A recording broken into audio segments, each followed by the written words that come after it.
жылдын 27 августунда Кыргыз Республикасынын 430 токтомунун негизинде кайра эле 7 областтык редакция жана телерадио берүү газеталардын базасында бирдиктүү медиа борбор түзүү жүргүзүлгөн. Журналисттердин нараазычылыгын кайрылуусунун негизинде 2019 жылдын 18 ноябрында экинчи жолу протоколдук тапшырма менен комитетке каралып чечим кабыл алынган.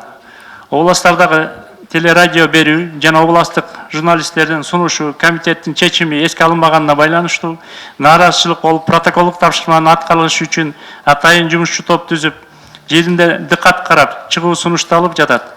Ошол себептен жумушчу топ курамын түзүү карап берүүңүздөрдү суранам. Жумушчу топтун курамын 11 кишиден түшүп, төрагасын Садыкшер депутатыбызды көрсөтүүгө мен сунуштайт элем. Ушуну колдоп берип коюңуздар суранам. Реформа жүрүп атат. Максат эмнеде болгон? Мамлекеттин мойнуна отуруп алып, бана мамлекеттин эсебинен чыгып, бирок өзүнүн максатын так аткара албай аткан маалымат караштарын кыскартыш керек болчу.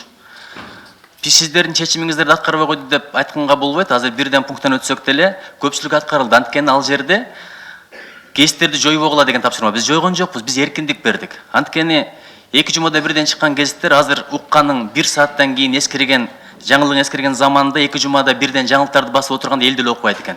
1000ден, 1,5 миңден, 2 жумада бирден чыгып аткан гезиттерди кыскарткан жокпуз, финансированияны токтотуп мамлекеттин эсебинен. Өз алдыңарча чыксаңар жардам беребиз дедик. Айрым гезиттер райондордо чыга баштады. Ошол эле Леликте чыга баштады, өздөрү каржылап. Ошол эле Баткенде, Кадамжайда, ана муну Аламидинде чыга баштады. Мурда келгенде айттыңыздар эле, райондогу гезиттердин окурмандардын укугун тепсеп койдуңуздар деп. Мен айтканмын, жок, тепсеген жокпуз, ал гезиттер жок болбойт. Областтык гезиттин ичинде райондук гезиттерди чыгарабыз деп. Мында караңыздар, мына Талашты эле мисалын айталы, Айыл жартысы, мурдагы бул Бакаята районунун гезити чыгып атат. Ошол эле мезгилде мына Манас жарчысы, бул Манас районунуку. Кара Буранын гезити өзүнчө ар бир бетке чыгып атат. Карасаңыз, мына 15 адам чыгара албаган гезитте азыр 5 адам, 6 адам андан да жакшы сапатта чыгарып атат. Ошон үчүн муну жумушчу топту түзүштүн кереги барбы? Жана сынган кылычта бир сөз бар да, өнбөс тоого жибердиң депчи. Муну түзгөн менен анда ушул азыр биригип бүтүп калган иштин баардыгын кайра баштап калдын алып келиш керек. Жаңыдан штаттарды түзүш керек. Бул мен ачыгын эле айтайынчы, элдин наразылыгы болгон жок. Мына көчөдө өткөндө Азаттыкты 24 кейжини, анан кийин жана клуб кейжини сотко бергенде бул жерде митинг болду. Элдин реакциясы дароо байкалды. Биз 24 гезитти токтоттук, эч кандай элден деле болгон жок. Бул наразылыктар кимдер болуп атат? Анча-мынча кызматтан кыскарган, мурда өз алдынча кызматка дайындаган, өзүнчө бухгалтериясы бар, өзүнүн адамдарын дайындаган мындай адамдардын эле амбициясы болуп атат да. Ошон үчүн эгерде бул жумушчу топту түзсөк, апарып тупикке такалабыз. Анткени токтом турат. Ошону келип эле анан кайра атайын бир токтом чыгарып, же мыйзам чыгарып, баягы калыбызга кайра келишибиз керек да. Бул жерде чоң режиссерибиз отурат, аябай атактуу Садык Шернияз мырза. Мурдагы заманда билесиздер да, жанагы пленка менен тарткан, азыркы технология башка. Бул деле ошол сыяктуу замандын талабын эске алып, мурдагы гезиттердин ордуна азыр веб-сайттар түзүп атабыз, медиа борборлорду түзүп атабыз. Анан түзүп алып бере турган режимдерди түзүп атабыз. Ошон үчүн мындай жумушчу топ түзүүнүн кажети жок деп эсептейбиз. Чоң рахмат. Сиз айтып атса, биз ыктуу кылып айтып атабыз да, сиздин баягы чечендигиңиз бар да. Анда сиздин логика менен барсак, областтык гезитти эле жоюп койбойлубу? Областтык гезиттер жоюлган жок, болгону бар. Жок, мен суроо берип атам. Сиздин логикаңыз менен барсак, эконом же башка жан областтык гезитти эле жоюп койсок да. Мына цифра заманы, урматтуу өкмөттүн өкүлдөрү. Не кереги бар? Facebook бар, ВКонтакте бар, WhatsApp бар. Кандай деп ойлойсуз? Жакшы каражат үнөмдөйбүз. Эми жооп бере албайсыз сиз буга. Жооп бере албайсыз, көрдүңүзбү? Жооп берем. Сиздин логикаңыз менен барсак, анда КТРдин да бүгүн кереги жок. Өз алдынча НТС чыгып атат. Өз алдынча Спутник чыгып атат, 5-канал чыгып атат, же башкалар чыгып атат. Кереги барбы? Жооп берейинби? Жооп бериңиз. Областтык гезиттер калды. Гезит окуйм деген дагы окурмандардын укугун коргоо маселесин биз ушинтип эске алганбыз. Ошон үчүн областтык гезиттердин да мына атын өзгөртүп атабыз. Мисалы, Талас турмушу болчу мурда, азыр Талас байрагы. Эгерде Талас турмушун мурдагыдай кылып чыгарабыз десе, биз регистрацияга жардам берели. Эгерде ФУГИ макул болсо, баягы мүлкүн да калтырып берели. Айтып атасыз, ушу элеттерди биз информациядан кагып койсок, биз элеттерди көтөргөн болуп чыгат экенбиз. Антип айткан жокмун.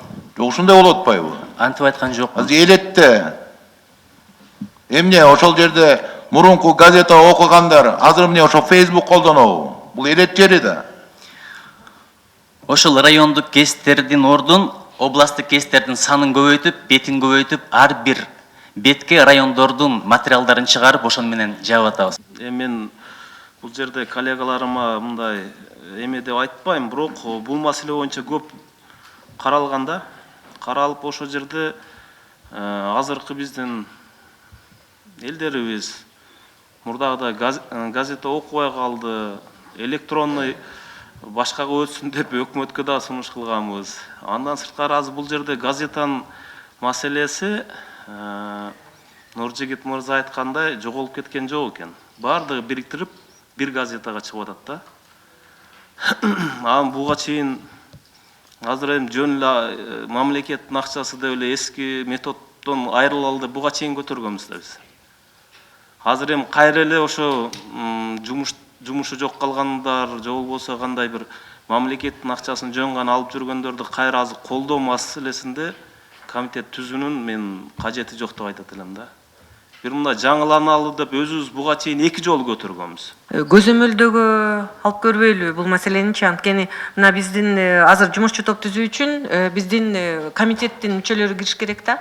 А комитеттин мүчөлөрүнүн ар бирибиздин тиги жумушчу топторубуз аябай эле көп. Биз төрайым, төрага болуп ушул жумушчу топторду жетектеп келатпайбызбы азырчы. Анан кичине мына убакыт дагы аз болуп атат. Биз жумуш алып баруу үчүнчү. Ошондуктан мына биз сиздер менен чогуу ошо көзөмөлдөгө алып, ошо комитеттин көзөмөлдөсүн албайлыбы ушул маселеничи? Гүлкан Сакиновна, ушул пункт толук аткарылды. Мисалы мына 3-6 кыскарбадыбы? Ал биз бюджетке кайтарып бербейбиз. Ошо менен калган кызматкерлердин айлыгын көтөрүп, мотивациясын күчөтөлү деп атабыз. Мурда веб-сайт деген жок эле, азыр веб-сайт болот. Мурда райондук гезитте иштегендер бир райондук гезитке жазчу эле.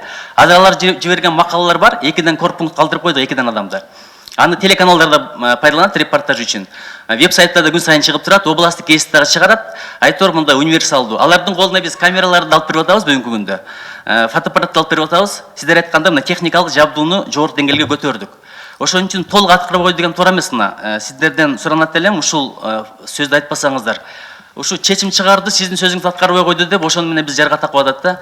Кантип эле биз сиздерден чечим барса, мынтип эле иткелдүү бүткелдүү деп мамиле кылалы. Биз абдан сыйлайбыз сиздер чечимдерди. Рахмат. Суроо боюнча сиз айтып атасызбы, биз эми аны 2 айбы, 3 айбы биз деген азыр баягы биздин комитеттин контролунда болуп атат. Анан Садык мырза дагы мынакей жакшы сунуш киргизбедиби? Ошону салыштырып көрөлү, кандай болуп атат депчи. Ошон үчүн бул комитеттин контролунда болот.